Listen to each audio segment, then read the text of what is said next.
नमस्कार साथियों। आज बड़ा ही इंटरेस्टिंग सब्जेक्ट ज्योमेट्री, जो बड़ा ही इम्पोर्टेंट है। 8वां से लेकर मैट्रिक बोर्ड तक सीबीएसई बोर्ड के लिए बहुत ही इम्पोर्टेंट है। इसको हम मार्गदर्शन करेंगे। ज्योमेट्री जियोमेट्री से बना हुआ। जियो और मेट्रोन, जियो का मतलब होता है ग्राउंड, भूमि, और मेट्रोन का मतलब है मेजरमेंट। वैसे प्राचीन काल में भी इंडिया में भी लोग ज्योमेट्री का यूज करते थे, लेकिन चूंकि उसका कोई लिपिबद्ध नहीं था, इसलिए फर्स्ट बार लिपिबद्ध किया है यूक्लिड ने। ग्रीक दार्शनिक था, ग्रीक मैथमेटिशियन था, जो 300 बीसी बिफोर क्राइस्ट। उसके पहले थेलस भी था। थेलस नाम का जो फिलोसफर था, वो बोलता था कि water is the ultimate reality. उसके बाद आया पैथागोरस साहब जी, 500 बीसी पहले आए। वो भी बोले थे कि number is the ultimate reality. दुनिया का अल्टीमेट रियलिटी नंबर है, लेकिन हम अल्टीमेट रियलिटी के बारे में एक्सम था वही आज एक्सम के बारे में, एक्सम थ्योरम और कोलोरेलरी के बारे में हम बताएंगे आज। What is एक्सम? एक्सम क्या है? तो एक्सम कहता है, ऐसे basic concept of geometry axiom, theorem और कोलोरेलरीज है, जिसको डिडक्शन भी बोलते हैं। और मेन थिंग ऑफ ज्योमेट्री है लाइन और एंगल। ये दो चीज पर बना हुआ है। अब पॉइंट भी कह सकते हैं, POINT, पॉइंट। अरे बेसिक एक्सम कहते किसको है? What is axiom? कहता है जिसको प्रूव करने की आवश्यकता नहीं हो, वो एक्सम कहलाता है। यानी axiom is basic things. Basic things है वो, ज्योमेट्री का बेसिक थिंग्स एक्सम है। The basic fact which are taken for granted, granted है, without proof is called axiom. बिना प्रूफ किए हुए जो हो उसी को एक्सम कहते। माने आप बिना प्रूफ किए, जैसे कोई चीज का आधा उसके आधा के बराबर होगा, पहला है halves of equals are equal, पहला एक्सम है। The whole is greater than each of its part. मान लिया होल, किसी चीज का होल उसका पार्ट्स के बड़ा होगा। मान लिया त्रिभुज का होल है, 31 पार्ट लिए तो पूरे होल बड़ा होगा छोटा पार्ट से। The line contains infinitely many points. एक लाइन में मेनी पॉइंट्स है। लाइन का परिभाषा भी है कि देयर आर मेनी पॉइंट्स मिलकर के, मेनी पॉइंट्स रिलेटेड जब मिलता है तो लाइन बनता है। यानी लाइन कंटेन्स इनफाइनिटी मेनी पॉइंट्स, बहुत पॉइंट से मिलकर लाइन बनता है। जो हम आपको बताने जा रहे हैं कि line is very important, point is very important. अब मेनी इंफिनिटिव पॉइंट से भी मिल जाएगा तो लाइन बन जाएगा। अब है स्टेटमेंट। किसको कहते हैं? Statement a sentence which can be judged true और false is called a statement. कोई भी ट्रू और फॉल्स यदि होता है तो उसको हम स्टेटमेंट कहते हैं। The sum of angle of triangle is 180 degree is a true statement, true statement है। और कोई कहे sum of the angle of a quadrilateral is 180 degree is a false statement, क्योंकि क्वाड्रिलेटरल का 360 डिग्री होता है। क्योंकि त्रिभुज में तीनों कोण का योग 180 डिग्री का होता है, और क्वाड्रिलेटरल में 360 डिग्री का होता है, क्योंकि उसमें दो त्रिभुज बनता है। जैसे क्वाड्रिलेटरल में दो त्रिभुज बनेगा, एगो ई है एगो ई, दो त्रिभुज बनता है। अब थ्योरम किसको कहते हैं? ये तो जान गए, एक्सम को प्रूव करने की आवश्यकता नहीं है। अब कोई पूछे कि एक्सम, विदेशों में भी वेस्टर्न कंट्री में डेकार्ट्स नाम का बहुत बड़ा फिलोसफर था, वो भी एक्सम में खोज रहा था कि ऐसा चीज खोजे जिसको कोई कटिंग नहीं हो। उसका कटिंग, एक्सम का कोई कटिंग ही नहीं होगा। तो उन्होंने कहा I think therefore I am, मैं सोचता हूं इसीलिए मैं हूं। That is axiom. उस जमाने में फिलोसफी के एक वाक्य था वो। उसी तरह halves of the equal are equal, ये भी एक्सम है। अब है, ये भी एग्जाम में है। अब थ्योरम किसको कहते हैं?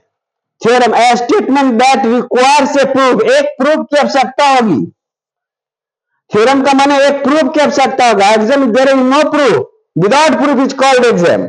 लेकिन थ्योरम में एक प्रूफ की आवश्यकता होगी। Requires a proof is called theorem. ऐसा स्टेटमेंट जिसको एगो प्रूफ की आवश्यकता है, दैट इज ऑलरेडी एग्जाम से थोड़ा कमजोर है थ्योरम, लेकिन ये भी एक टाइप ऑफ एग्जाम है। मैंने आप इसको भी एक प्रूफ की आवश्यकता होती है। That is sum of all angle around the point is 360 degree. कहता है एक पॉइंट के चारों ओर यदि हम इसके चारों ओर यदि बनावे, इस तरह चारों ओर बनाते 360 डिग्री का बनता है। ये थ्योरम है जिसको हम प्रूव करते हैं, नापी कर करके प्रूव करते हैं। जब नापी करते हैं तो प्रूव हो जाता है कि यह, इसीलिए ये पहला तो थ्योरम हुआ, इसको फिर एग्जाम जब प्रूव हो गया तो एग्जाम हो गया, इसको भी फिर प्रूफ की आवश्यकता नहीं पड़ेगी।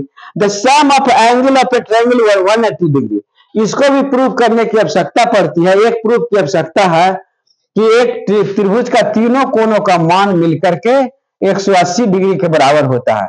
ए बी सी का मान मिलकर के 180 डिग्री के बराबर होता है। A plus B plus C equal to 180 degree है। यह भी एक थ्योरम है, इसको प्रूव करने की आवश्यकता है। जिसको प्रूव करने की आवश्यकता हो उसको हम थ्योरम कहते हैं। कोलोलरीज डिडक्शन इसको भी बोलते हैं। Statement whose truth can easily be deduced from a theorem, जो थ्योरम से डिड्यूस करके निकाला जाए उसको कोरोलरी या डिडक्शन कहते हैं। जो एग्जाम से प्रूव किया जाए थ्योरम कहलाता है, जो थ्योरम से प्रूव किया जाए उसको डिडक्शन या कोलोलरीज कहते हैं।